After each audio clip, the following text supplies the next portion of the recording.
Hello मेरे प्यारे बच्चों, आई होप सब बहुत बढ़िया होंगे। तो आज हम अपना स्टार्ट कर रहे हैं सैंपल पेपर 7 और वही टारगेट हमारा 16 क्वेश्चंस, ठीक है, एंड 16 मार्क्स। तो चलिए बिना टाइम वेस्ट करे स्टार्ट करते हैं सेक्शन ए। आप देखेंगे ये 6 सैंपल पेपर करने के बाद में 7th में आपको बहुत इजीनेस फील होगी, क्योंकि मैंने लास्ट वीडियो में भी बोला था क्वेश्चन भले ही रिपीट ना हो लेकिन जो पैटर्न है क्वेश्चंस का वो रिपीट होता है। कभी कभी क्वेश्चंस भी रिपीट हो जाएंगे, जब आप देखेंगे 10 सैंपल पेपर पर आप आ जाएंगे या उसके बाद भी अगर हम कंटिन्यू रखते हैं तो आप देखेंगे जो टॉपिक्स है, जो कॉन्सेप्ट्स हैं वो क्या होंगे, बार बार रिपीट होंगे और मे बी क्वेश्चंस भी रिपीट हो। तो साथ साथ जो है आप देखते जाइए सारे क्वेश्चन एक एक करके। सबसे पहले लेते हैं हम, what type of ecological pyramid would be obtained with the following data. ये डेटा दे रखा है आपको कि भाई प्राइमरी प्रोड्यूसर 10 ग्राम है, प्राइमरी कंज्यूमर 60 ग्राम है और सेकेंडरी आपके 120 ग्राम है। अब ग्राम में तो जनरल सी बात है, सबसे पहले आइडेंटिफाई करना है किसका पिरामिड है बेटा। ये जो हमारा पिरामिड है वो है हमारा पिरामिड किसका, बायोमास का, ठीक है। अब अगर आप यहाँ पिरामिड बनाओगे तो कैसे बनाओगे, देखो बायोमास का। अब आपको क्या लेना है, सबसे नीचे लेना है आपको क्या, प्रोड्यूसर। तो ये हो गया हमारा प्राइमरी प्रोड्यूसर। क्या वेट है इसका, 10 ग्राम, ठीक। अब आप देखोगे प्राइमरी कंज्यूमर, तो बायोमास इंक्रीज हो रहा है, तो भाई इंक्रीज हो रहा है तो पिरामिड कैसा बनेगा आपका, उल्टा। ये आ गए हमारे प्राइमरी कंज्यूमर और वेट क्या है हमारा 60 ग्राम। अब देख रहे हैं सेकेंडरी कंज्यूमर का वेट और बढ़ रहा है, तो भाई जनरल सी बात है, अब तो कंफर्म हो गया इन्वर्टेड पिरामिड बनेगा।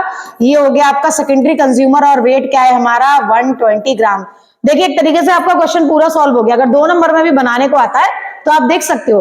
अब कॉन्सेप्ट दिमाग में रखो, अगर नंबर, एनर्जी, बायोमास ऊपर जाते जाते घट रही है तो पिरामिड हमेशा सीधा बनेगा, अपराइट बनेगा।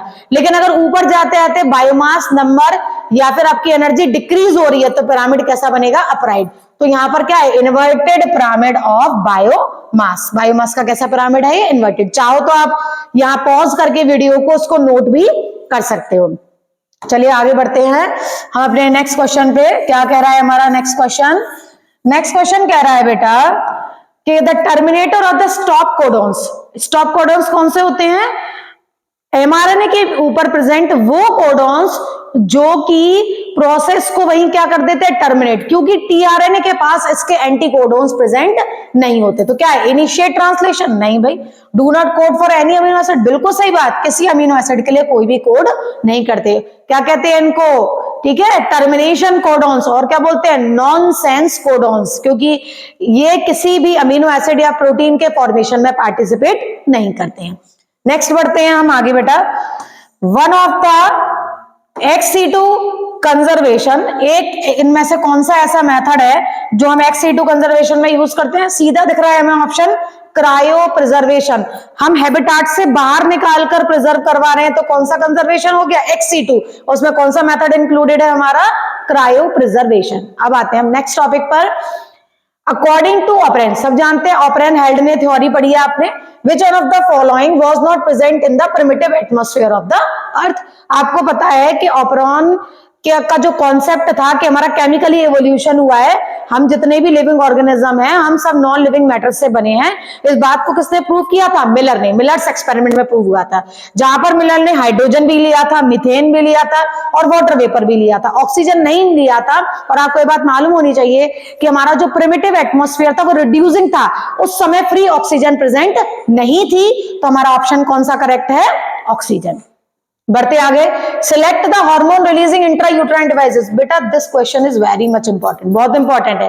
What are IUDs, what are the types, example and functions. तो कौन से पूछ रहा है, हार्मोन रिलीजिंग। तो हमारा एग्जाम्पल सीधा सीधा दिख रहा है यहाँ पर, प्रोजेस्टेरेट एंड LNG-20। चलिए आगे बात करते हैं, माइकोराइजा। माइको का मतलब क्या है बेटा हमारा, फंजाई, ठीक है। राइजा का मतलब क्या है हमारा, रूट्स। फंजाई और रूट्स में क्या रिलेशन होता है, तो भाई क्या करती है फंजाई, रूट्स को रूट पैथोजन से बचाती है, प्लस पोटेशियम को एब्जॉर्ब करती हैं सॉइल से, जबकि रूट्स उसको क्या दे रही है, रहने के लिए शेल्टर, जगह दे रही है। तो कैसा रिलेशनशिप हो गया दोनों का, बेनिफिट दे रहे हैं दोनों एक दूसरे को।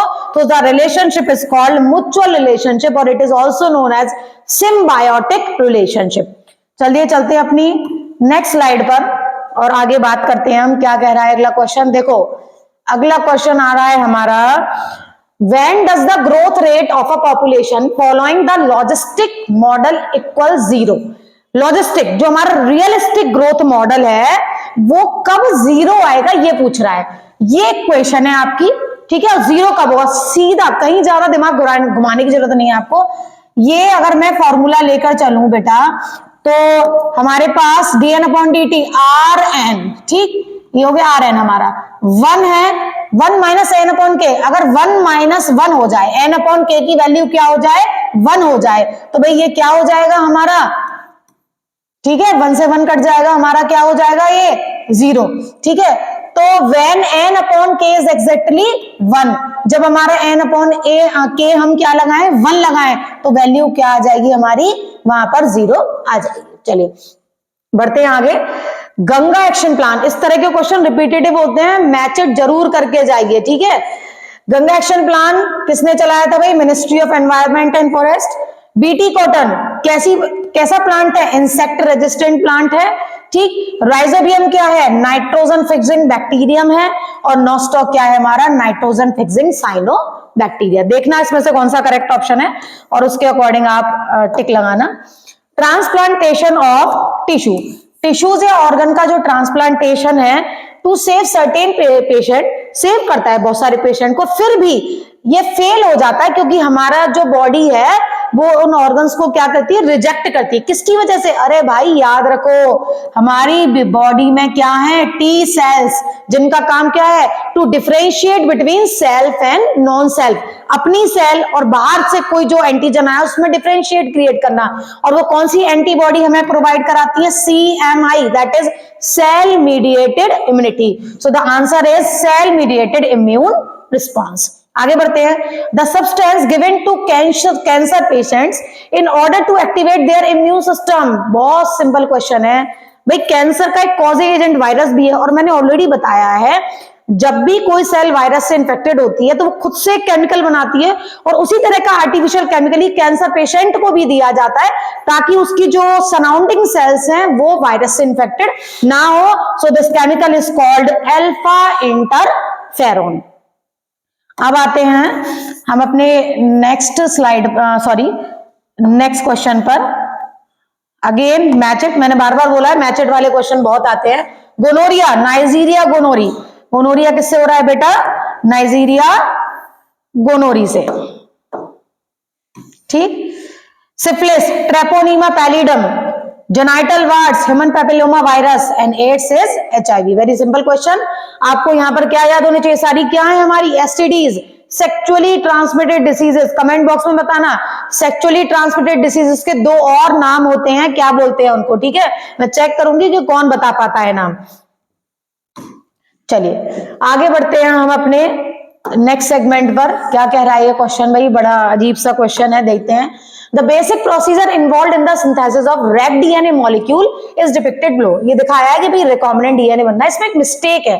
चलिए ये हो गया हमारा वेक्टर DNA हो गया, ये हमारा मैमेलियन DNA हो गया, ये रेस्ट्रिक्शन एंजाइम 1, ये रेस्ट्रिक्शन एंजाइम 2। अरे तो बिल्कुल ही गलत हो गया।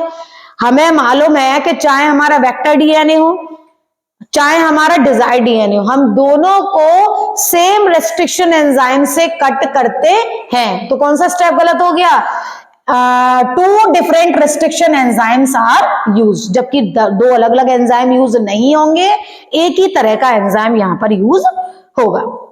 चलिए बढ़ते हैं आगे।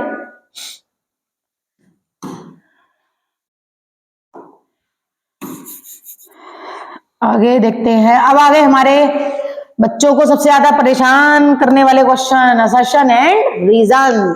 चलिए कोई बात नहीं, देखते हैं क्या परेशानी क्रिएट करते हैं। Plant animal interaction do not generally involve coevolution of mutualist organism.